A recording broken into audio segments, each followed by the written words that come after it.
Hey, welcome back to the garage. I am so behind this year. It is late, getting to be late June, and my son and I haven't taken the skis out yet. But I mean, it has been rainy and cold and kind of nasty all year so far.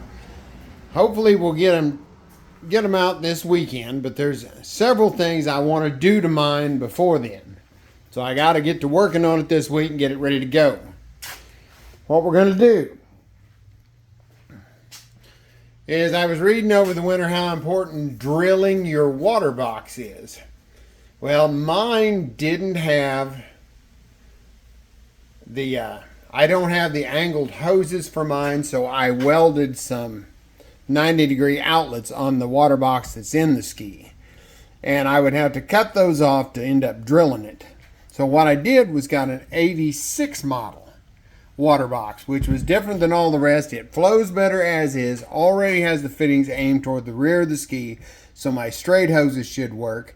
It's supposed to be a little lighter than the existing one, so we're going to install it.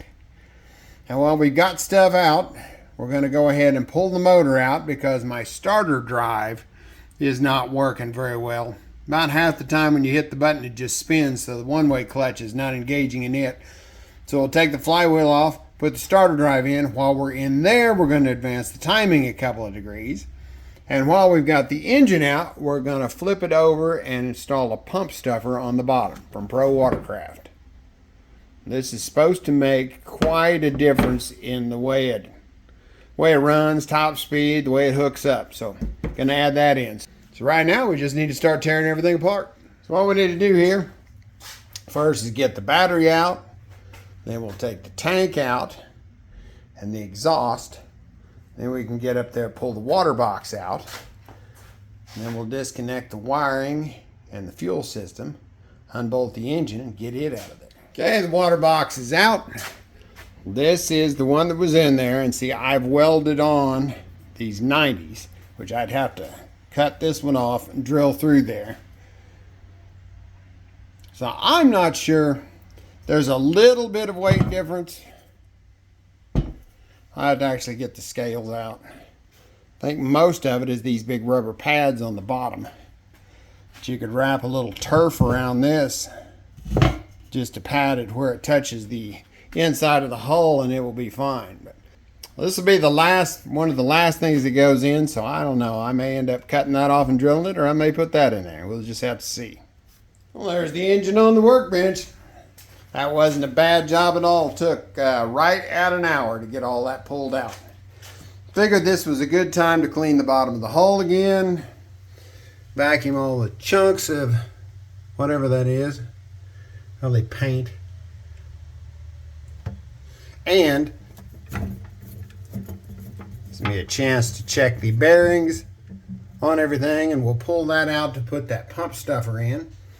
Also, you want to check your engine mounts to make sure they haven't come delaminated. Just any routine maintenance you can do while you got it out. Well, as soon as my son gets back, we'll flip the ski over so I can start working on gluing in that pump stuffer. Right now, we'll go ahead and get started on the starter drive. It's right here under this cover, so we'll just take out this ring of bolts.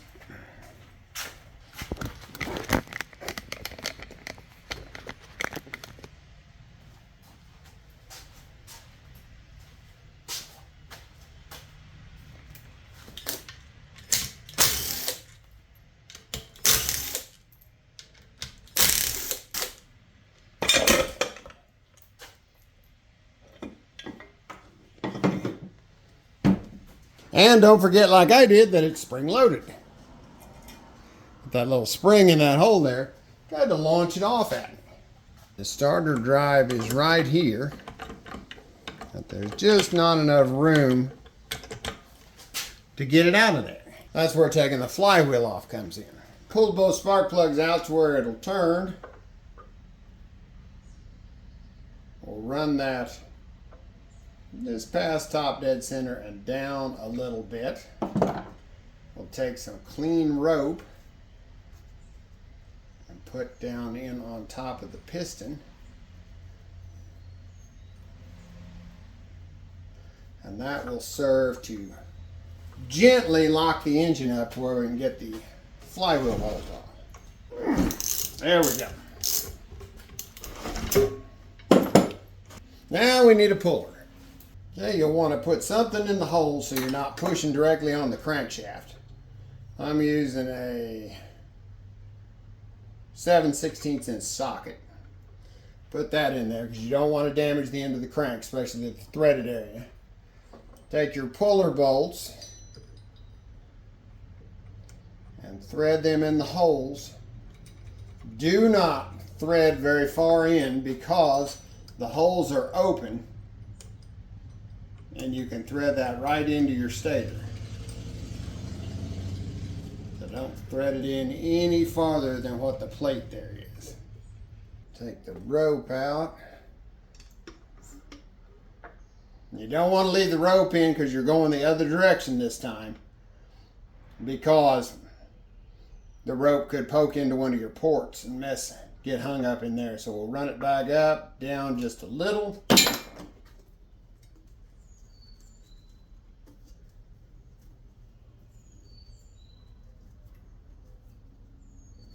Rope back in, crank locked up. Now we're good to start pulling. Well, I got it about as tight as I can by hand. She hasn't let go yet, so I'm going to use the impact, because the rattling around of the impact sometimes will shock them loose.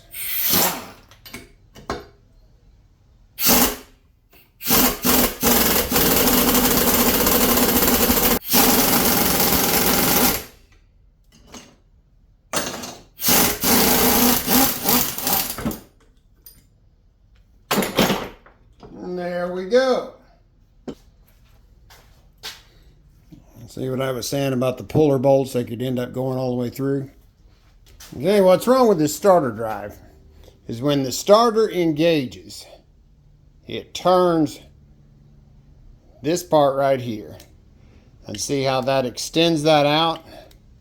Then this set of teeth engages the flywheel, and this keeps spinning and turns the engine over. Okay, now see, you turn it toward the camera, it extends that. Now you turn the other direction and it freewheels. Solid this way, freewheels that way. That's a one-way clutch in there. And that is set up to where if it gets hung up in the engine, it will freewheel this gear instead of tearing crap up. But the problem with this one is that sometimes when it engages like this, that one-way clutch doesn't grab, and this section spins, this does nothing. So that's why we're changing that out. But before we put the starter drive in there and put the flywheel back on, I want to advance the timing on this a couple of degrees for a little more performance. From everything I've read, it'll work just fine that way. A little more power, just run premium gas. You can see you've got two screws holding this plate with the stator coils on it. And if you look up here in the top, there's a line right there on the plate and a line on the case, and that's where they're supposed to be lined up from the factory. Okay, so the engine turns clockwise. So if we move the plate counterclockwise a couple of degrees, that will make the timing make it fire a couple of degrees earlier. So I just need to loosen the two screws, turn it slightly, and tighten them back up. And the screws.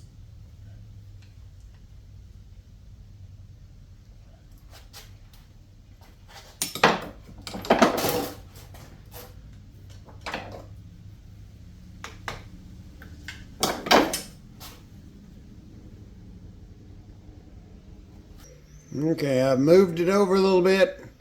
Eyeballed it with my, what'd I do with it? I moved it over, eyeballed it with my handy Rotax degree wheel. Moved it 2 degrees, advanced. So then put the screws back in, a little Loctite, tighten the button. So now it's time to Clean the snout of the crankshaft, the taper inside there, and bolt that back together. Then we'll put a little bit of grease on the pins on each end. The new starter drive. A little smear of grease on the gear.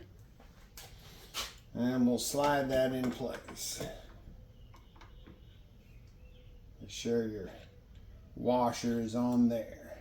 Now, I've cleaned up the crankshaft, cleaned up the taper here. Make sure your key's in place. Good time to inspect your flywheel. Make sure the magnets are in good shape. Nothing's coming apart. Put that on there.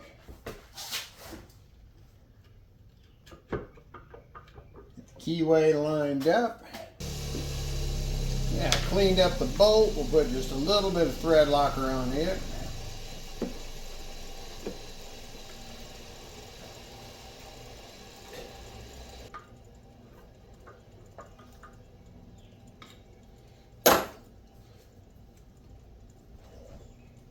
Put our rope in like we've been doing.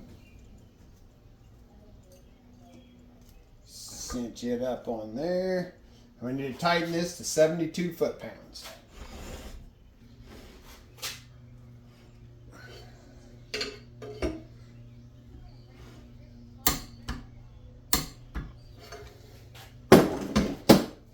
Then we're ready to put the cover on. Make sure the O-ring is in the groove. Make sure it's still sticking up above the surface so it'll seal good.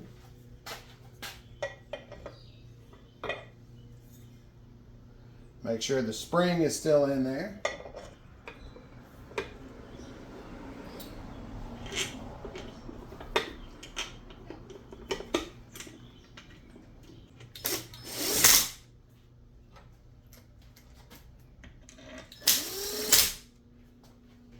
These cover bolts get 69 inch-pounds.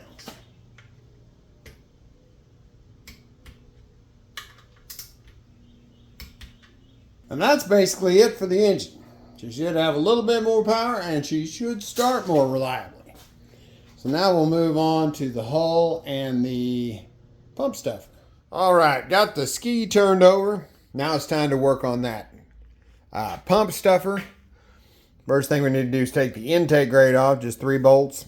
And this is the intake grate that was recommended by Pro Watercraft to go along with the pump stuffer. This is what they recommended you use. I'll put the link to the stuffer and the grate up in the comments. But yeah, I did get the pump stuffer from Pro Watercraft.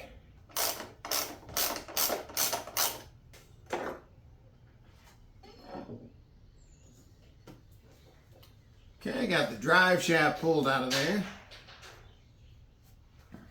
And I'm not going to go into very in-depth discussion on this because you go to prowatercraft.com. They have links to several install videos. Jet Ski Jim's got a real good video explaining what this does and how it does it.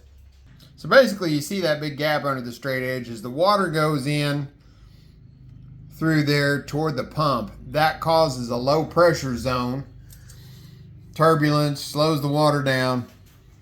Jet Ski Jim explains it really well, but you don't want that. You want a straight shot into the impeller. And that's what this pump stuffer does, is lay down in there just like that with the drive shaft going through it and straightens out that flow. And basically we'll silicone around the edge. We'll put that down in there, get it all lined up to where it clears the drive shaft, clears the intake grate, and that's all there is to it. Supposed to make a really impressive difference. Okay, you use silicone to install this. So just give it a nice thick coat of silicone around the edge. Using more than you think you'll need. And just wipe off the excess once you got it in there. I also lightly scuff sanded in there and wiped everything down with solvent to make sure it didn't have any residue that would affect the adhesion. I set it down in there around the drive shaft. Push the drive shaft on through into the impeller so everything's lined up. work it down in the silicone a little bit. And I'm going to take, this is another jet ski gym trick. I'll show you closer here in a minute, but slide a tongue depressor between the bottom of the drive shaft, well, it's top, the way it's facing now, and the pump stuffer, so it's spaced out nicely. That's what we're looking at right now. So now I'm going to start wiping the silicone around the outside edge, make sure there's no gaps that the water can get under. Smooth everything out and wipe off the excess. Okay, all the excess silicone's cleaned up. Last check is to set the intake grate in there. Make sure it's not hitting up here in the front, and it's not. So that's good. We'll just let it set for 24 hours and cure. And then we can get back to work. Well, she's had time to cure. Got the pump stuffer in there, the intake grate back, put the drive shaft back in the impeller. So we are ready to flip this over and get back to reassembly. Did a little bit of wiping up down in there, and I'm ready to put this thing back together. Well, first thing, drop the engine in. We've got the coupler. We got the insert in the drive shaft back there, so we're ready.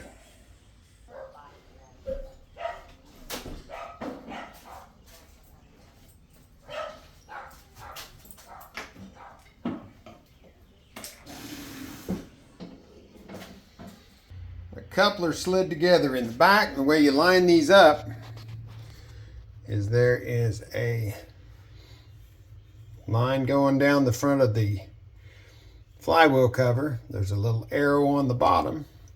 You sight down this and line it up with your arrow, and that should have everything lined up good with the drive shaft.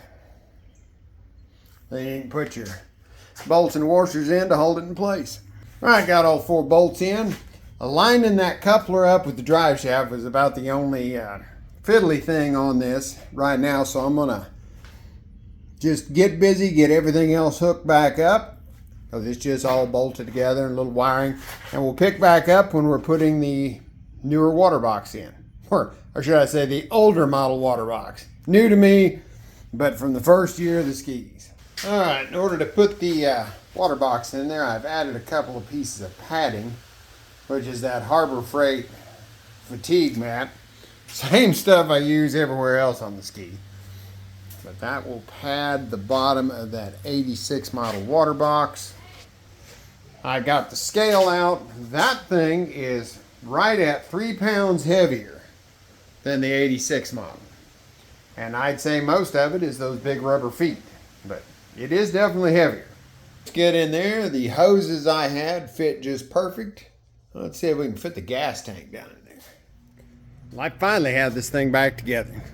Like everything else I do, it took longer than I planned, but Waterbox looks good in there. Everything fit just fine. Tank's back in. Battery, got everything hooked up. Oops, need to put on the flame arrestor.